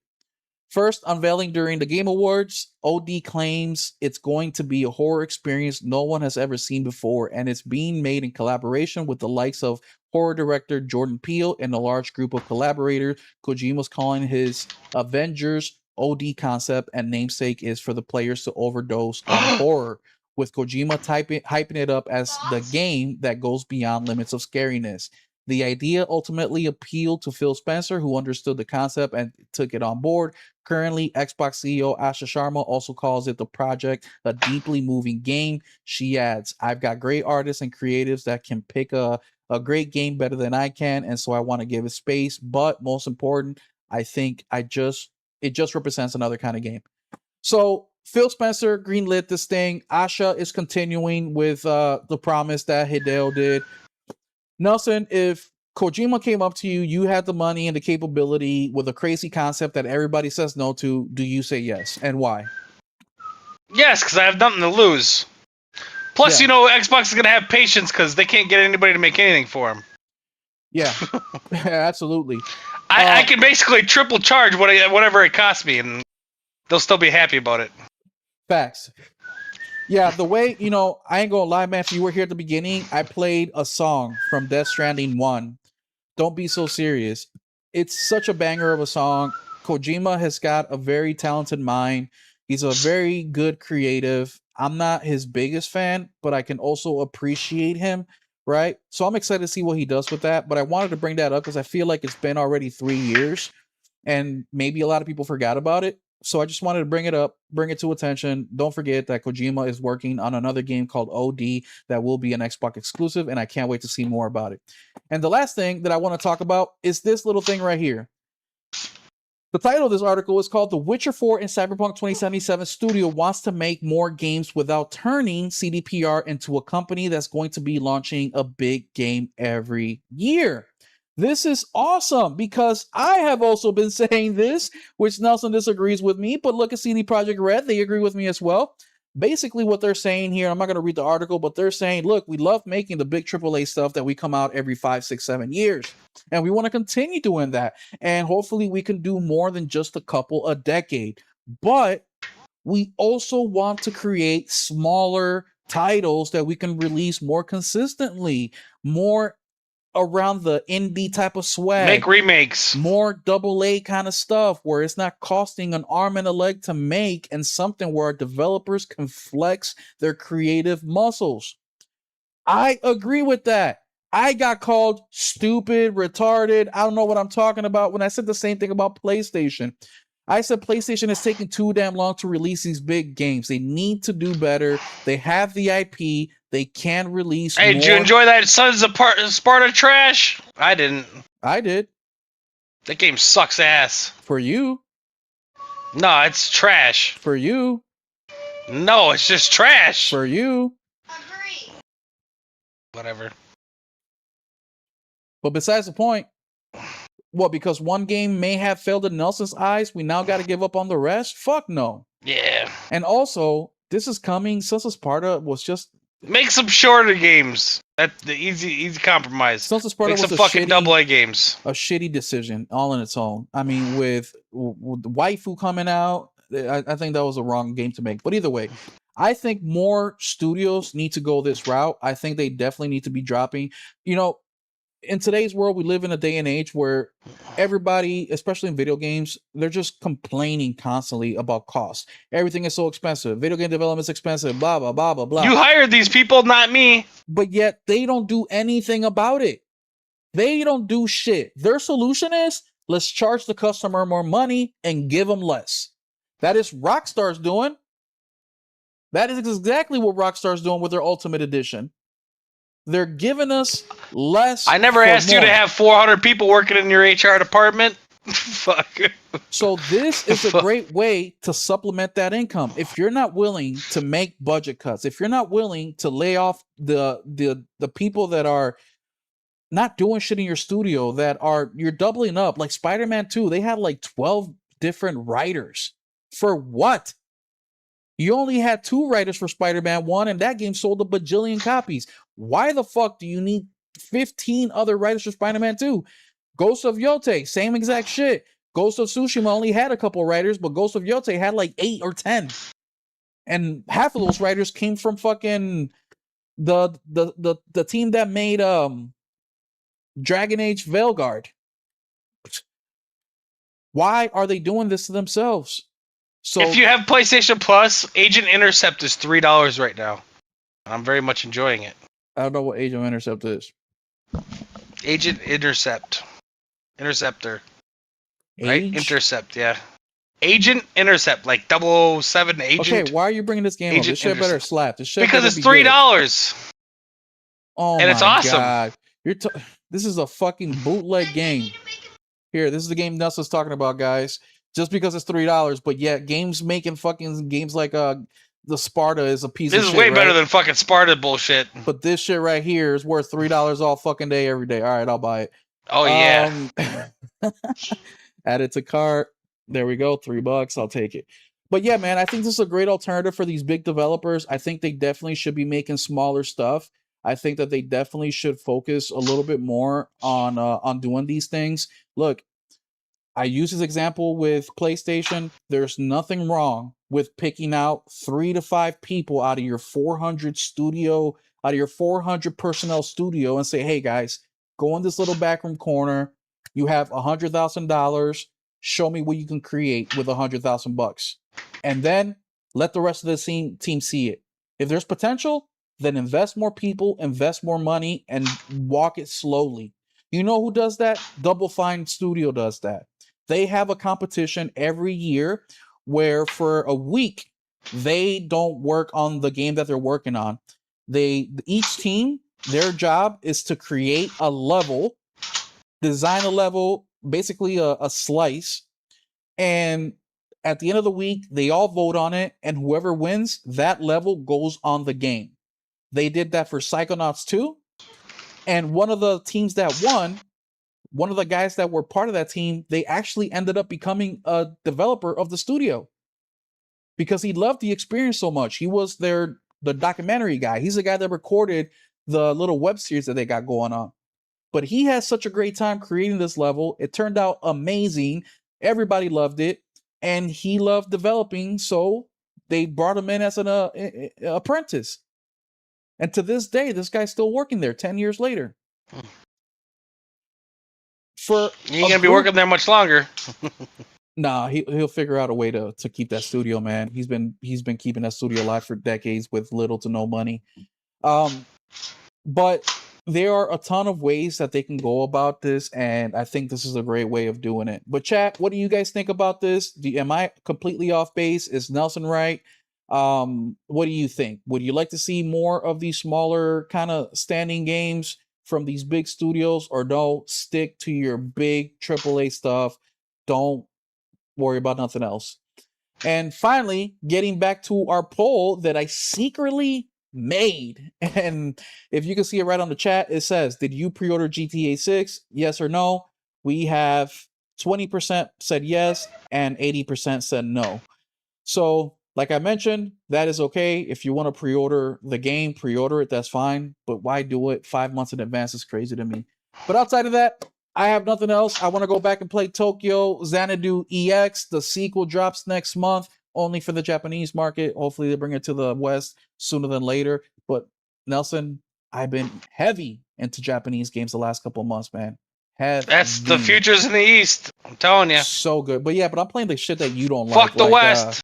Like I'm right now, Tokyo Xanadu is like a slice of life game where you're a high school kid and you like go to work. Yeah, it's probably not. Yeah, you date your girlfriend or you try to get a nah, girlfriend. I'm not playing that. And then you go in a dungeon and you kill fucking beast, and you have this cool weapon called the soul weapon that only comes out of your soul, and everybody's got a different type and it's super powerful. You can add these little like marble looking thingies to make them more powerful, and you have these special abilities. It's fucking fire.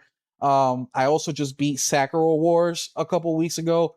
Fucking fire. Now, true, the slice of life stuff was a little bit much. You know, you're trying to date these girls and shit. It's like, okay, whatever. That's not the fun part. But the mech combat was super cool. And now I got Sword Online Fatal Bullet up next after I just beat Adventures of Elliot. But yeah, man, I've been so into the JRPG lately. I'm playing Grand Blue Fantasy Relink. I'm having a great time with gaming right now, and you know why? It's because I opened my heart up to a new genre of games that I don't normally play, which is JRPGs. Nelson, anything else you want to let the people know before we head out of here, man? Not really. Fucking don't pre-order shit 6 months out. Fuck.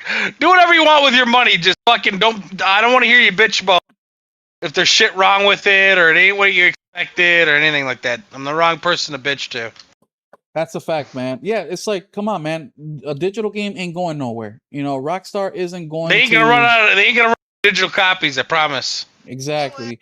So why pre-order something like that so early when we don't know much about it? It'd be different if they showed us a trailer with gameplay, you know, and they showed us performance and they wrote an It's article. gonna be running at fucking fucking 60 FPS with fucking at 1440p with fucking VRR and fucking you don't know a goddamn thing.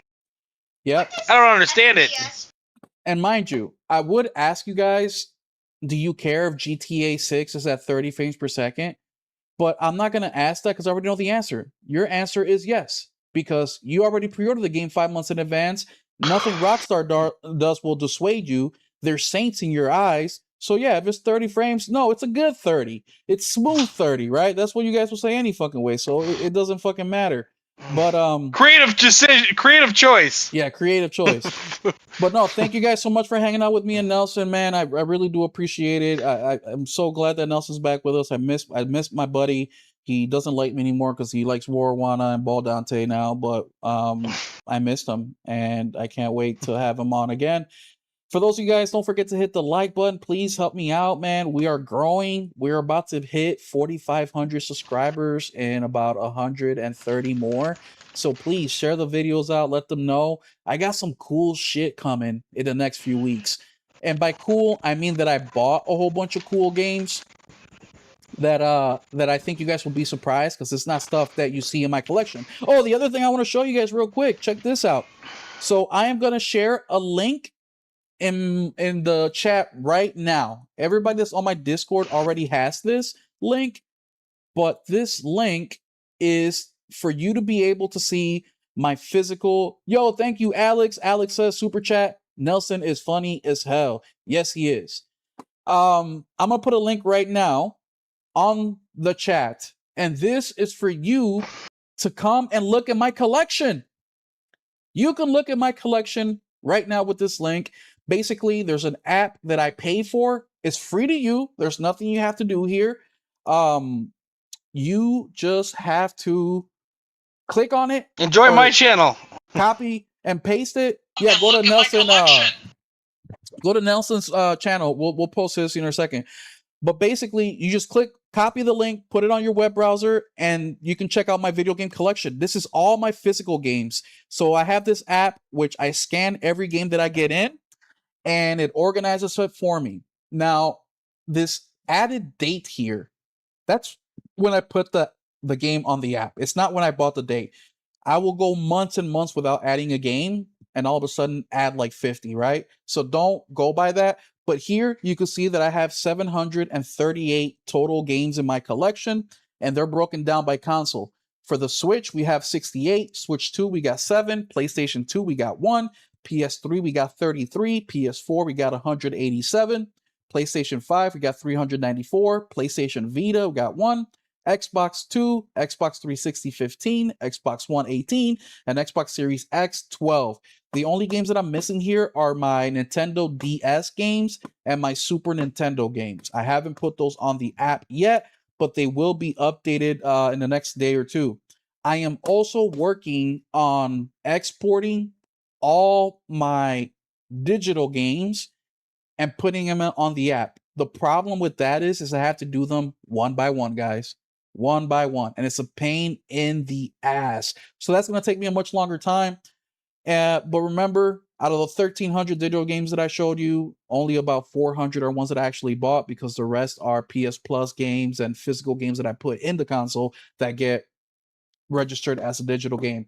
But yeah, man, check it out. Here are all my games. If there's anything that interests you, you can find out more about it. You can see what they're selling for right down here. These prices are from price charting, which can be accurate at times, and other times it's not. So just keep in mind. But yes, you can see here, you can see what condition the game is in, if it's a complete inbox game, if it's a new copy, unopened, things like that. But yeah, man, super cool app. I'm like, I thought about sharing this for a long time. I made sure, speaking of Psychonauts, the PS2 version of Psychonauts is the only copy that I have, and that's because it was so clean I had to get it. But yeah, it took me a long time to figure out if I want to share this with you guys or not. And secondly, make sure that it is up to date, that there's no duplicates, that there's no nothing. So everything you see here is everything that I do have, except for the Super Nintendo games, Nintendo ES, or not, what is it, Nintendo DS. Yo, look in the Discord. You ever seen that movie? I forget what that movie's called. No. The dude who's like, I want breakfast. And they're like, sir, we that's when he stopped. goes and kills everybody. Yeah, he starts killing people. I don't want a digital download code. I want a physical disc. Yeah, I can't. And all he's got to do is whip out the fucking machine gun. There you guys go. You guys see the meme that Nelson's talking about right here. I don't want. Here, we can go on X to see it. Actually, I don't want digital download. Yeah. But yeah, guys, go check out that link. That will take you right to my collection. Show let it. me know. Let me know what you guys think in the comment sections. If you see something, if you think I'm missing something, if you see something in here based on my likes, but you think I would like something that's not on here, please let me know. I am super open to trying new shit out. I am not scared to try a new game. But yeah, everything here I bought because I liked or was interesting to me. Outside of that, let me go ahead and share Nelson's YouTube channel on the chat as well, so you guys can go follow him. Nelson posts videos as well. A lot of them are unboxing videos. Nelson Gaming. Here we are, Nelson Gaming Culture.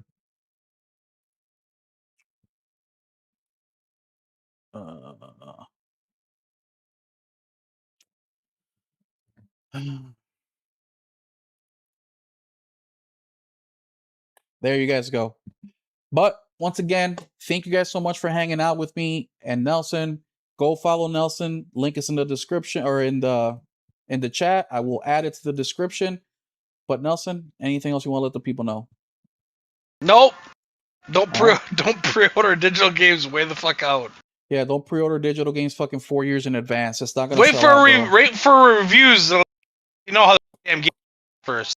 That's a fact. But yeah, hit the like and subscribe button. We'll catch you guys next week.